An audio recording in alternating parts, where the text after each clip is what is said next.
Okay, fellas, let's get into this week's movie review. We will be discussing The End of Oak Street. Here's your spoilers. Strap yourselves in, you fucks. Spoiler time. This is it's an original story. I thought it was like based on a book or something. It's not. Written, co-produced, and directed by David Robert Mitchell, who has directed a total of 4 movies. He's written and directed all of them. So you may know him from such movies as Under the Silver Lake was the last one with Andrew Garfield. That is a weird movie. It Follows from 2014. The Myth of the American Sleepover, 2010. So he likes to write and direct his own movies. Under the Silver Lake is a weird-ass movie. This one's also produced by Bad Robot, which is J.J. Abrams' production company. On the Rotten Tomatoes, the movie is holding an 86% tomato meter. Not bad. 78% audience score. Audience like a little bit less. Metacritic, 69, dude. Oh, yeah. On the Letterboxd, it's a 3.1. So kind of an average there. This movie was made for $80 million. Let's dive into the weekend box office. I'm not going to do all 10. I will stop when we get to our movie. Unless you want to know the rest of the numbers, let me know. Anyways, opening at number 1. Any surprise? Spider-Man Brand New Day in its 3rd week. This movie's domestic total is $785 million. Domestic. The global total is now $2.02 billion. Oh, shit. It is the 8th movie to make $2 billion. It made $1 billion in 6 days. It made $2 billion in 17 days. The only movie that did that faster was Endgame. It is now Sony's biggest movie of all time and the number 4 domestic earner ever. And at work, people are this like Monday, they were like, oh, I saw Spider-Man finally this week. People are still going out to see this movie. $2 billion. My box office draft total is like $4 billion. Now. Yeah, you're killing it. You won. Nobody's catching me. Hanging it at number 2, The Odyssey, week 5. Odyssey holds the number 2 spot for the 3rd straight week, despite new releases coming out both times. So domestic, it's at $504 million. Global, $1.29 billion. Not bad. It opened in China and overseas, and it's the first film to pass 300 million on IMAX screens alone. So Spider-Man Odyssey holding the top 2. Opening at number 3, The End of Oak Street. This is our movie. 21 million domestic. Globally, it's just sitting at 47 million. Again, on an $80 million budget. So they do mention it is another underperforming Warner Brothers title after Supergirl and The Bride. And then they say all pressure now, all eyes rest on Digger, Tom Cruise, which like One Battle, it's 130 million. It's the pricey, weird movie that either it's going to do big or it's going to crash. Kind of like the One Battle, but One Battle did good. Does anybody want to know what the rest of the numbers are? What the rest of the doesn't matter. Doesn't matter. But I'll tell you this, Anthony, the year now we are at 6.86 billion domestically. Wow, we're 19% ahead of this point last year. So I think we'll get to 9 billion. It's Movies are back. Movies are back. This one, End of Oak Street, stars Anne Hathaway in the 3rd movie we've reviewed with her in it this year. And this is like her 4th of 7 movies she's fucking in this year. This is the year of Hathaway. She was just at D23. They're making another Princess Diaries. It's the year of Hathaway. She's fucking everywhere. Well, she's one of many. There's a lot of people that have it a year. There's a handful of dudes that are in like 6 movies. It's kind of crazy. That's good. Yeah. Is that what does that mean? Is there nobody else? I don't know. It's not good. I can't remember a time where that was happening. Are there no other stars? Is there no other talent that people will go to see? It's very weird. Ewan McGregor as her co-lead. These guys play the parents, Denise and Greg Platt, playing their kids, Maisie Stella as Audrey Platt and Christian Convery as Brian Platt, And that's really it. You don't need to know anybody else. It's a story about a family of 4, PG-13, 1 hour 39, nice runtime. Anthony, what happens in the end of Oak Street? End of Oak Street is set in 1982 with a family played by Ewan McGregor and Anne Hathaway who are married to each other and having marital issues. They have 2 kids in suburban wherever. And out of nowhere, strange occurrences are happening. And one of those strange occurrences includes their entire neighborhood being transported back to the dinosaur ages. What? And they have to deal with the madness that ensues when dinosaurs are now their neighbors and are trying to eat them. Yeah. Yeah, it's a tricky situation. Anthony, opening thoughts, theater experience. If there's anything notable, we'll open it up. Theater experience, I saw it on, when did I see it? A Saturday afternoon. I'd say the theater was a little over half full, maybe a little more. Probably over half full. I had to see it at a local AMC. Theater was fine, whatever. What did I think? I think the movie is okay. It's just okay. It is basically a tribute to Steven Spielberg, I feel like, where it's taking all the things that he used to do, pulling in all the 80s isms that this director probably really liked, and putting it into one movie. I would describe the movie as Poltergeist meets Jurassic Park. Yeah. And I think it's entertaining at times. It's funny at times. It's really dark at times. There is some pretty good action. There's some pretty good looking dinosaurs. The family drama works here and there. But I don't know that it completely melds into a movie that I enjoyed the entire time. I think it relies a lot on the nostalgia bait. And I don't know that the movie ever had its like own identity, if that makes sense. I really didn't like the ending, by the way. It's Back to the Future, so we'll talk about that. I really didn't like the ending. There was a point in the movie where I got completely turned off on the movie. It's fine. It's fine. If you want to go and transport back to the 80s and feel like you're watching somewhat of a Spielberg type movie, it works in that sense. But I just feel like that there's a crazy mismatch of different tones where it went from comedy to family drama to adventure to like very dark, like dinosaurs eating people's heads and old ladies with their necks slit. And I don't know, I just didn't feel like it. I don't know. I felt at times it was a little bit distasteful. So I don't really like it. I didn't really like most of it. I didn't really like the entirety of the movie, but I was entertained, if that makes sense. Okay. Rugs. So I went to the theater. I went to go see it in IMAX. Oh, I got about There's an IMAX showing. Wow. I had IMAX too. Yeah. Yeah, so I'm about halfway into this movie, and I get a phone call, and I got to leave the theater. Oh, no. So I had to go watch another showing of it, and I ended up watching it on regular. And oh, my God, the difference in the picture. Oh, like, shit. When I was watching it in IMAX, I'm like, this looks great. Yeah. It's fucking fantastic. It does look And good. then I watch it in the regular. I'm like, this is not so special anymore. It looks kind of like muddy and stuff. So it did change. I mean, it drastically changed the impact of the movie. Yeah. So I don't know. I'm like, maybe I'll watch everything in IMAX. Dude, IMAX rules. It does. But it's nice.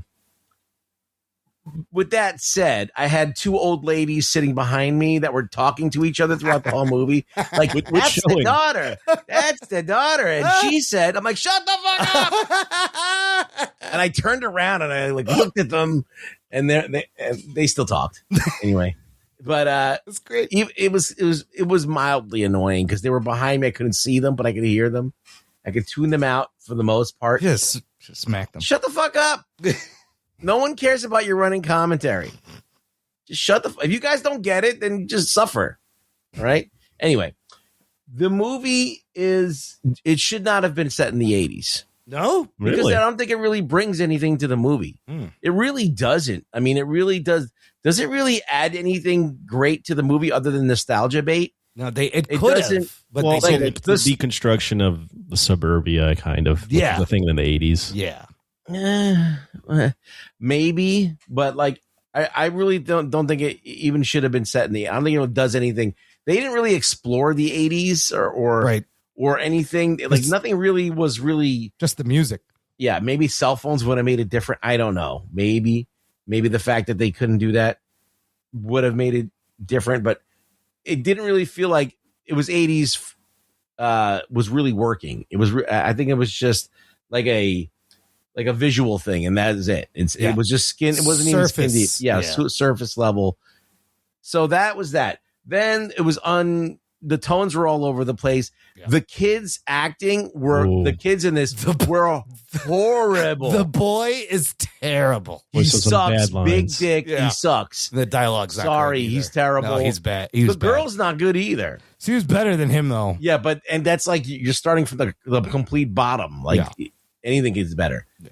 The only person, I mean, even like Ewan McGregor was like phoning it in. Like his accent was like kind of coming in. Anne Hathaway was carrying this whole movie on her back. Yes.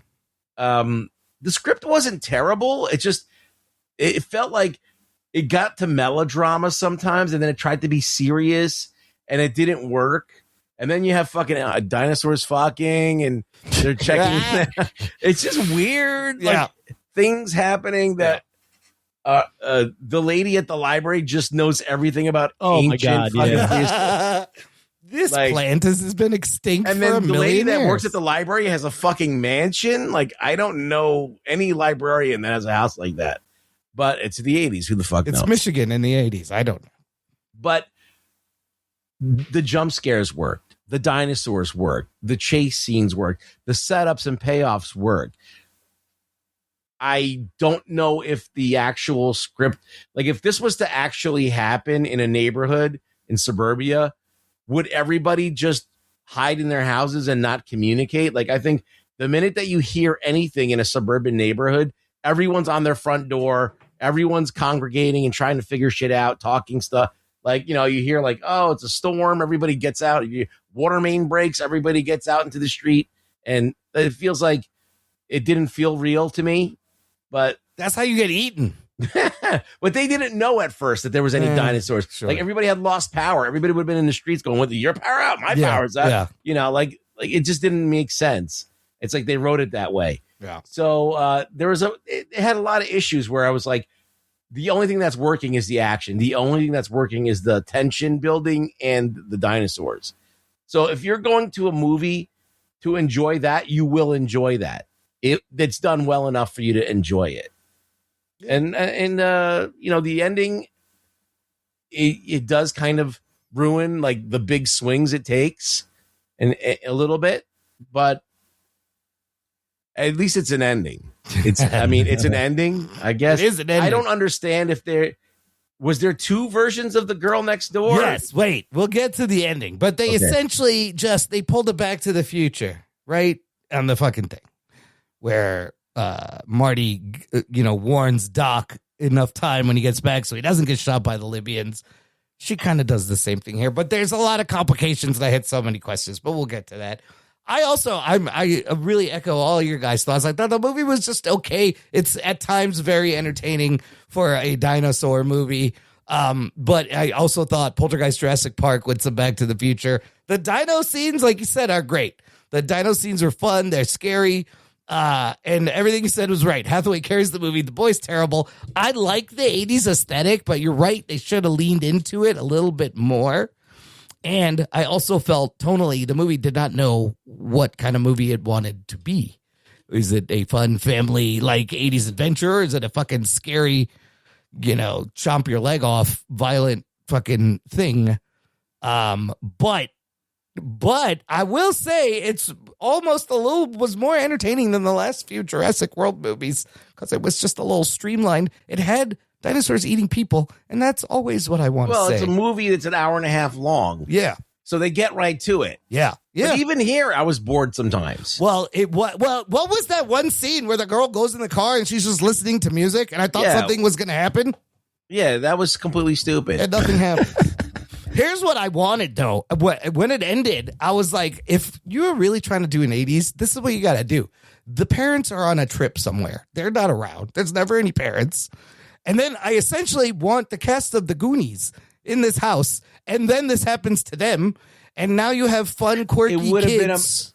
It would have been a much better movie if they had kids from the block all teaming together to, or kids with any kind of personality or something, right? Yes. That was the problem. These kids are terrible. It becomes about the parents, really, is the movie. And that story's not very interesting. No, it should have been like the kids. I did like that Ewan McGregor throughout the movie is actually being advocated for by the script. Yeah. Where he's like, he sees the fucking the time dilation. He's like, no, you go, I'll, whatever. And then when she's getting attacked by the T-Rex, he comes in and saves her and sacrifices himself. Yeah. So he's constantly showing that he's a good guy. Yeah. And, that helps the script with their relationship. But that's like not enough. Is that enough? Well, they reconcile. There were some, I mean, what's interesting about the movie, and you guys are mentioning it, is they touch upon, there are individual scenes in different parts of the movie where you go, this is actually pretty quality. Yeah.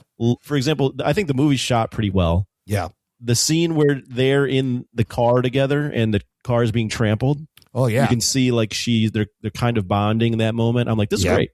Yep. The scene where he hits the T-Rex with a sledgehammer. I'm like, never seen that. Awesome. Yeah. Very cool. The scene where after he dies and Anne Hathaway is like dealing with, like, she's kind of emotional wreck and she's freaking out on her son. Yeah. And her son's crying. Like, I'm like, oh, this is pretty powerful stuff. Yeah. Like they're doing some real things here. But then you blend that with, like, there were scenes, the kid dialogue, even Ewan McGregor at one point. His dialogue is horrible. Where they go, where she's like, how do you know this will happen? And he's just like, I just believe. And my theater started laughing. Like, I don't think that it was meant to be a part where they like people. Well, they laughing. bring up religion and they don't even. There's nothing to it. No, there's nothing to what was it. all that? What was all that? So it's just a weird mix of like some really, like, you can tell there's a lot of quality people involved in the movie. Yeah, but then the mix of tones and the dialogue. I mean, I felt like.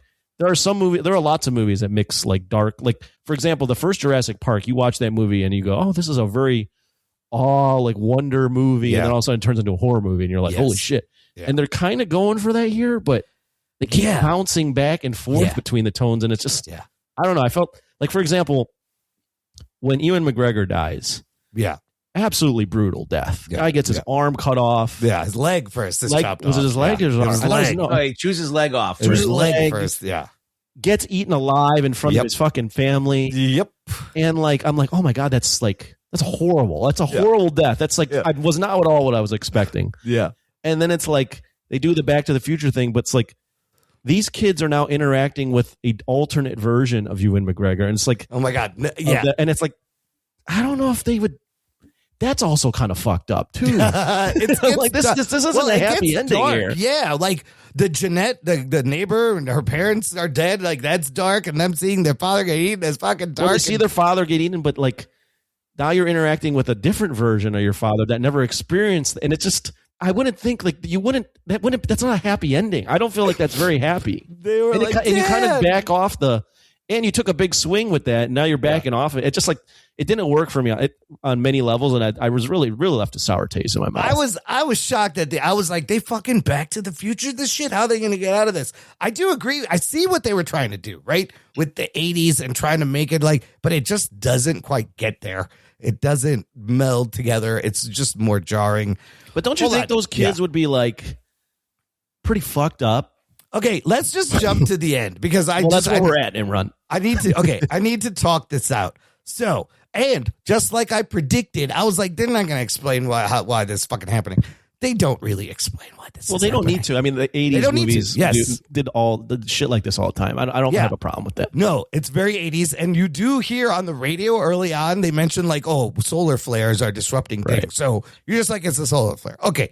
So I thought it was funny that the kid jumps and misses the portal the first time. I thought that was hilarious. That was fucking hilarious. I'm like, well, you fucking idiot. This kid's the worst. They jump in the portal. They get back to 1982 20 minutes before they left, before the portal flashes. Denise runs to the payphone, and we just think she's called someone, and who she called Greg, who's delivering pizzas. So the Greg from the past who died comes outside, the neighborhood gets flashed, and then we see that it's actually swapped with prehistoric land, that area. So they went to prehistoric times. Prehistoric times came. Okay, so now what happens? Now the family now is without Greg. They probably die. She called other people so that they left. There's 2 Jeanettes now, Right. which is the neighbor. And doesn't this fuck up some kind of paradoxical time travel rules? Like the 2 Jeanettes I think now you're thinking about it too much. shouldn't be able to exist at the same time. Well, I'm assuming that everybody dies unless they escape. Right. And so shouldn't more people be showing up randomly now? Because Just she sent her own family. Her last family is going to die. You know what? Somebody had a great sequel idea. This is what I want to see. I want to see that past family without Greg survive and return and get revenge on the family that took Greg. Well, Would that be fun? they play it as if she only calls Greg, Right. but then it's revealed that she called everybody, and they all left. I don't know if that makes sense. That doesn't make a lot of sense. I don't think that makes sense. I'm going to keep harping on this. Yeah. These kids would be fucked. That's so fucked It's up. traumatizing. That's so fucked up that the kids see their dad die and now are living with another version of their dad. Yeah. But they have a memory of their dad being eaten a lot. Like, And that's he so has no fucked up. idea what they went through right now. Those kids would not be good. They'd be a little the ending traumatized. doesn't work. It just really doesn't. The kids just. It's an ending, though. It is is an an ending. ending. You're It's right. look, it's a happy Like an ending. ending. She got everybody back. And then she writes a book, not about her failing marriage, which she had read, but about what happened, called The End of Oak Street. I thought that was clever. Yeah. I like that he said that he read her book, though. That was Oh a my great God, one. that was that was shitty. a great reveal. Yeah. I read your book. I know you don't want to be here. And then it got flooded and her book got ruined. I felt bad. And then he says in front of the kids, like, you don't even want to be here with the kids. Yo, you but want to both leave of the everybody. both of the parents were shitty, right? He's lying about his job and drinking. She's writing a book about their failing marriage, doesn't tell him. Like, they're both fucking shitty people in the beginning, anyways. Yeah, they're going through marital issues. They're going through some shit. Favorite moments, Brontosaurus is fucking, not only fucking, but furry Brontosaurus. I've never seen a furry Brontosaurus. I thought that was I didn't know they were going to be so tender. Yes. The picture part was funny. Yes, There's like some Barry White going on in there. All right. I thought it'd be a little more brutal and slamming, but no, he's very gentle. No, they're very gentle. All They the got a all good- the dinosaur stuff actually was pretty legit. Dude, the big snake, white snake. Oh, that was the best scene. That is probably my favorite scene, is sneaking into the house and they don't see it.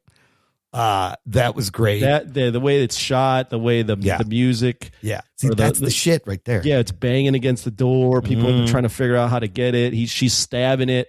I thought all that. Like, there's this director. He did It Follows. Yeah. I watched something on this director by Carson Rehnquist. Okay. And he basically said this director's been living in director purgatory Yeah. because he did It Follows. So a lot of these directors get discovered doing a horror movie or something like that, and then they get this cachet where it's like, okay, you can kind of do what you want, That was 2014, right? And then he does Silver Lake, which came out when 2018, 4 years 2018. later.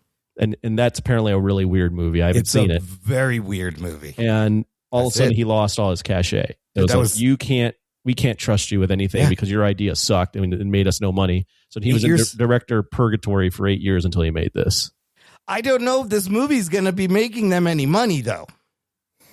At $80 million, it's like a decent budget. It might make its money back, but I don't think so.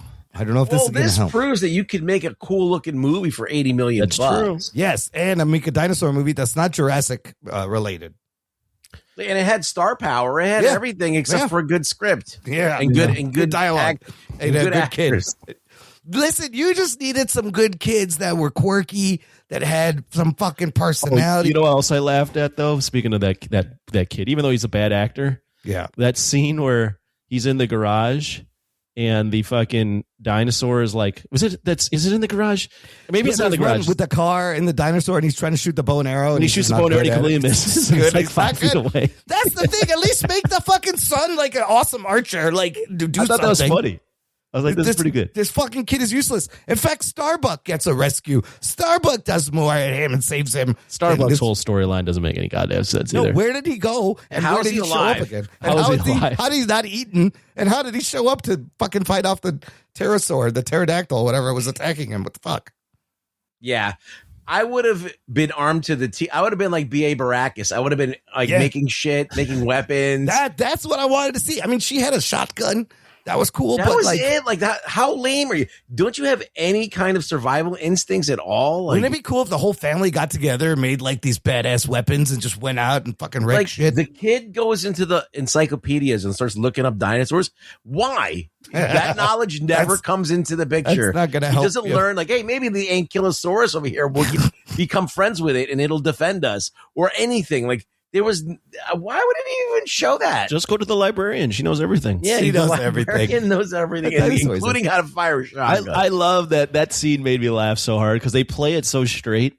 And I'm like, this has got to be a joke where she shows the thing and the librarian's like, she's like, I can't find anything on this fucking plant. I've looked at every book.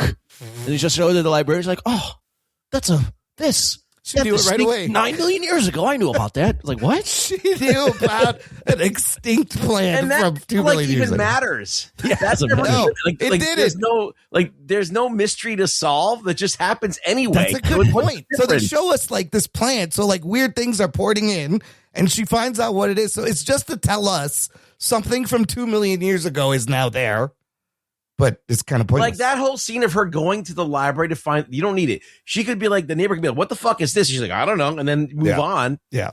And then now you don't need that scene at the library. But there was a lot of scenes they didn't need. Like the girl sitting in the car listening to the music. What was the fucking point of that? Yeah, there was a lot of wasted moments You here. didn't. I wanted to see them just do more. They just. I wanted to lean see the into fat it. kid with the boobs get eaten. That's what I'm saying. Yeah, I want to see more kids get eaten. I want to see the Goonies cast take over and try to survive.